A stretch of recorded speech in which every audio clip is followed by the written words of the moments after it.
భక్తి సమాచారం వాట్సాప్ ఛానల్లో జాయిన్ అవ్వండి. అన్ని విశేషాలు ఎప్పటికప్పుడు తెలుసుకోండి. గురువుగారు, ఇప్పుడు మనం గమనిస్తే కూడా కుంభమేళా సమయానికి ఎక్కడెక్కడి నుంచో అఘోరాలు, అఖాడాలు, ఎంతోమంది పీఠాధిపతులు వస్తూ ఉంటారు. మళ్ళీ తర్వాత వాళ్ళు ఎప్పుడు ఎక్కడ ఎలా కనుమరుగైపోతారో తెలియదు. అంటే సూక్ష్మ శరీర యానం అనేది వాళ్ళు చేస్తారు అని అంటారు. ఇది వారికి ఎలా, ఈ సాధనలో ఎలా సాధ్యమవుతుంది ఆ సూక్ష్మ శరీర యానం అనేది? అంటే అందరూ చెయ్యొచ్చా, లేకపోతే దానికి ఏమైనా నిర్దిష్టమైన ప్రామాణికతలు ఏమైనా ఉన్నాయా? మీరు అన్నట్టు ప్రశ్న ఎలాంటిదంటమ్మా, మైక్రో నానో టెక్నాలజీ అంటారు. నానో టెక్నాలజీ అంటే కూడా మైక్రోనే. అయితే అప్పట్లో వాళ్ళు ఉపయోగించారా? వాళ్ళ కొంచెం మనం వైవిధ్యంగా మాట్లాడాలి. అఘోరాల దగ్గర నానో టెక్నాలజీ కాదు, మానవుల దగ్గర ఉంది నానో టెక్నాలజీ.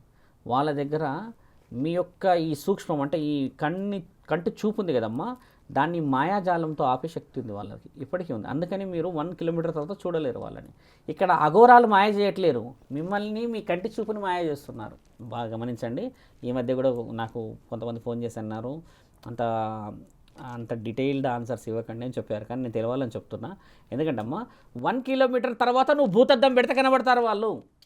ఇది మనం రుజువు చేయాలి. నేను మళ్ళీ వస్తాను, మీరు బిగ్ టీవీ మీరు పోయి రండి, నన్ను చూపించండి. ఆఫ్టర్ 1 కిలోమీటర్ మీరు ఆ దుర్విని ఆ భూతద్దం పెట్టుకుంటే అఘోరాలు కనబడతారు. వాళ్ళు ఏంటంటే 1 కిలోమీటర్ తర్వాత మాయం అయిపోతారు అనడానికి గల కారణం ఏంటంటే మీ యొక్క ఐస్ సైట్ ఆఫ్టర్ 1 కిలోమీటర్ మాయాజాలంతో కప్పబడతారు, వాళ్ళు కప్పేసి వెళ్తారు. అది పరమాత్ముడి ఆజ్ఞతోనే. ఎందుకంటే ఒకవేళ వాళ్ళు కనబడ్డారు అనుకోండి, మన వాళ్ళు అక్కడికి కూడా వెళ్తారు కదా తల్లి. మంచు ప్రాంతాలు, లోయల ప్రాంతాల్లో, చెట్టు ప్రాంతాలు ఎక్కడో ఉంటారు వాళ్ళు. వాళ్ళ దగ్గర కూడా పోతారు వీళ్ళు సమస్యలు చెప్పడానికి. కాబట్టి వారి యొక్క అంతర్గతమైన జీవితాలని, రహస్యమైన ఆ యొక్క భక్తి శ్రద్ధలను తెలుసుకోకుండా ఉండడానికి అని చెప్పి ఈ యొక్క నానో టెక్నాలజీ అబద్ధమా నిజమా అని మళ్ళీ 100 సంవత్సరాల క్రితం వెళ్ళారు మా మహానుభావులు, పరీక్ష చేసుకోవడానికి వెళ్ళారు. వెళ్ళిన తర్వాత ఏమైందనంటే అమ్మా, ఈ నానో టెక్నాలజీ ఎలా వచ్చింది, మీరు మీ యొక్క కంటి మాయాజాలం ఎలా చేస్తున్నారని పరీక్షించారు వాళ్ళు. పరీక్షిస్తే ఈ శాస్త్రవేత్తలే ఓకే అని అన్నారు. ఓకే, ఈ విధమైన మాయాజాలం ఉందా అంటే మేము ఎలా కనిపెట్టవచ్చు అని అంటే అప్పుడు అద్దాల పరీక్ష తీసిచ్చారు. ఇట్లా అద్దాలు ఉంటాయి, ఇందులో కొన్ని లేయర్స్ ఉంటాయి మన దగ్గర. ఇందులో ఒక లేయర్ డీయాక్టివేట్ అవుతుంది, ఒక లేయర్ యాక్టివేట్ అవుతుంది అని చెప్పిన తర్వాత పుట్టిందే ఈ మొబైల్ జూమింగ్. ఇప్పుడు కెమెరాలు నన్ను జూమ్ చేస్తున్నారు, దగ్గరికి తీస్తారు, మూరలు తీస్తారు. అంటే ఇదంతా మరి ఈ దగ్గర చూపు దూరం చూపు అనేది వాళ్ళ అఘోరాలు ఇచ్చిన శాస్త్రజ్ఞానం. అలా 2 సార్లు ఓడిపోయారమ్మా శాస్త్రవేత్తలు. ఓకే, అది విషయం. ఇంకోటి ఏంటంటే గురుగారు, ఇప్పుడు మనం గమనిస్తే కూడా ఈ అఘోరాలు, అఖాడాలు, సాధువులు, సత్పురుషులు వీరంతా కూడా హిమాలయ పర్వత ప్రాంతాల్లో, గుహలలో ఎక్కడెక్కడో సూక్ష్మంగా కూర్చొని వాళ్ళు తపస్సు చేసుకుంటూ ఉంటారు. కుంభమేళ సమయానికి వచ్చేస్తారు. అంటే వాళ్ళకి ఎలా తెలుస్తుంది? అంటే వాళ్ళ దగ్గర వాచెస్ ఉంటాయా, సెల్లులు ఉంటాయా? అంటే ఆ సమయము, ఆ కాలము, ఈ కాలానికి ఈ సమయంలో ఇక్కడ కుంభమేళ ఈ తేదీలో ఈ సమయానికి వాళ్ళు ఎలా కమ్యూనికేట్ చేసుకుంటారు ఒకరిదొకరు, వాళ్ళు ఎలా వస్తారు? శాస్త్రీయం, మన దైవం, ఇవన్నీ పక్కన పెట్టి వెరీ సింపుల్గా మాట్లాడేస్తాం. ఎక్కడో ఉన్న అఘోరాలు నిర్ణయించి, ఎక్కడో ఉన్న శాస్త్రానికి సంబంధించిన వివరణలు అంటే ఈ 144 ఇయర్స్ అది ఎలా వచ్చిందని మీకు చెప్పా. ఇక్కడ ఒకరోజు, అక్కడ దేవతలకు ఒక రోజు, ఇక్కడ 12 నెలలు, అలా వాళ్ళు 12 సంవత్సరాలు గొడవ పడిన తర్వాత 144 ఇయర్స్ వచ్చాయని కదమ్మా. ఇవన్నీ ఎవరు చెప్పారు, ఎక్కడి నుంచి వచ్చాయనంటే ఋషులు మునులు వచ్చారు కదా. అసలు ఋషులు మునులు రాశారు, తర్వాత గరుడ పురాణంలో రాసింది, ఏదో కాలానుగుణంగా వాళ్ళు రాశారు కదా. దీన్ని పాటించింది ఎవరమ్మా? పాటించింది జగద్గురు ఆదిశంకరాచార్యులు.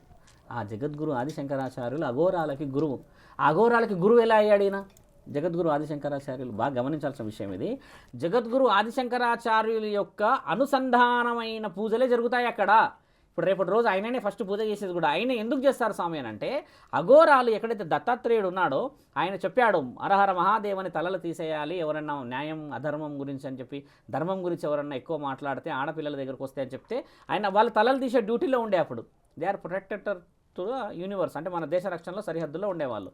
ఉన్నప్పుడు జగద్గురు ఆదిశంకరాచార్యులు దేశాటనలో ఉన్నప్పుడు హిమాలయ ప్రాంతాలకి వెళ్ళినప్పుడు ఏం చెప్పారనంటే, మీరు ఇలానే తలలు తీసుకెళ్తే మరి భావి తరాలకి, భవిష్యత్తు ప్రణాళికలకి ఏమిస్తున్నారు? మరి తలలు తీసుకుపోవడం, రక్తం చూడడం కాదు, శాంతియుతముగా కూడా మన ధర్మాన్ని మనం కాపాడవచ్చు, మన ధర్మాన్ని మనం పాటించవచ్చు అన్నప్పుడు అఘోరాలందరూ కూర్చొని ఎలా చేయాలి, మీరే మాకు ఆయుధాలు ఇచ్చి తలలు తీయమన్నారు, ఇప్పుడు మీరే మాకు ఇలా అంటున్నారు అని చెప్పినప్పుడు ఈ జగద్గురు ఆదిశంకరాచార్యులు వాళ్ళు ఏం చేశారంటే చెప్పారు, మనం ఇక్కడ ఒక హోమం, ఒక యాగం, ఒక మహాయాగం చేసి మానవ శ్రేయస్సు కోసం దేవాది దేవతల యొక్క ఆలోచనలను గెలవవచ్చును అని చెప్పి చూపించిన తర్వాత కొన్ని వనమూలికల సముదాయాలతో వారికి ఏ విధముగా చేయాలని చెప్పిన తర్వాత ఆ కొండ ప్రాంతాల్లో కూర్చొని శివనామ స్మరణాన్ని చేసుకుంటూ కూర్చుండడం చేత అక్కడ భక్తులందరూ బాగుండాలంటే ఈ సృష్టి పంచభూతాలను గెలిచే శక్తి ఇచ్చెళ్ళాడు.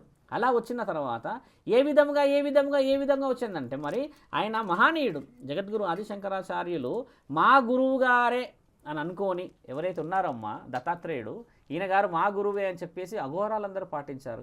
ఎవరిచ్చారు స్వామి అందులో స్నానాలు చేయండి అని అంటే కొన్ని కోట్ల సంవత్సరాల నుంచి ఉన్నది ఆ గంగా స్నానాలు అవన్నీ. పాటింపులోకి వచ్చింది మీరన్న కొన్ని సంవత్సరాల తర్వాతనే. ఇప్పుడు మీరు అన్నట్టుగా కేవలం ఒక శైవ సంప్రదాయం వాళ్ళు మాత్రమే రారు గురుగారు. వైష్ణవ సంప్రదాయము, శాక్తేయము, గణపత్యము, అసలు చాలా రకాల సంప్రదాయాల వారు, చాలా రకాల దేవీ దేవతను ఆరాధించే వాళ్ళు అందరూ వస్తారు. కానీ నేను ఇక్కడ కేవలం అఘోరాలే వస్తారని చెప్పలేదే. అఘోరాలు దేనికోసం వస్తారని చెప్పాను. మీరు కొంచెం వెళ్ళాలి మైక్రో. అఘోరాలు పాటించి దాన్ని ఎవరి కోసం ఇచ్చారు? శాంతి హోమాలు ఏం చేయాలనంటే ఎవరు వచ్చారు? శాంతి హోమాలు ఎవరి కోసం చేస్తారు? వీళ్ళు మానవుల కోసం. మానవులు అంటే కుటుంబాలు, సౌభాగ్యవతులు, ఇల్లు సంసారాలు ఉన్న వాళ్ళు చేస్తారు కదా. వీళ్ళందరికీ ఆ పవిత్రతని పరిచయం చేశారు తల్లి జగద్గురు ఆదిశంకర్ సార్. మీరు అన్నట్టుగా ఋషులు రాశారు స్వామి అంటే ఆ ఋషులకు ఎవరు చెప్పిండొచ్చు? నా తల్లి దేవుడో లేకపోతే ఎవరు ప్రత్యక్షమే చెప్తే అది ఎవరికి కోసం చెప్పాడు? ఈ ఋషికే చెప్తే ఆ ఋషి నిద్రపోయండి అనుకోండి, ఆ పవిత్రత వస్తుందా? మరి దీన్ని భావితరాలకు అందజేయాల్సిన బాధ్యత ఎవరి ద్వారా వచ్చింది? వాళ్ళ ద్వారా వచ్చింది. కాబట్టి వారి దగ్గర ఉండి గంగా స్నానంలో ఉన్న ఆ దరిద్రాన్ని శరీరానికి వేసుకొని వారి యొక్క శరీరంలో వచ్చిన పవిత్రమైనది నీళ్ళల్లో పెట్టి స్నానాలు చేయమంటారమ్మా. 45 days ఎందుకు జరుగుతుందో మీకు తెలిసిందే కదా. అక్కడ ఇప్పుడు మహాయాగం 30 రోజులు జరుగుతుంది. ఒక్కొక్క యాగంలో 1100 మంది కూర్చోవచ్చు. అందులో ఎందుకు చేస్తున్నారు అంతటి యాగం? ఈ భూమండలంలో ఏం జరిగింది? కరోనానో బొరోనానో అని నిన్న మొన్న మరీ షురూ చేశారు. దీనివల్ల నష్టాలు జరుగుతున్నాయి కదా. మీరు అన్నది ఫస్ట్ అందరు జాతులు రావాలని చెప్పారు. For more videos like this, subscribe Big TV channel.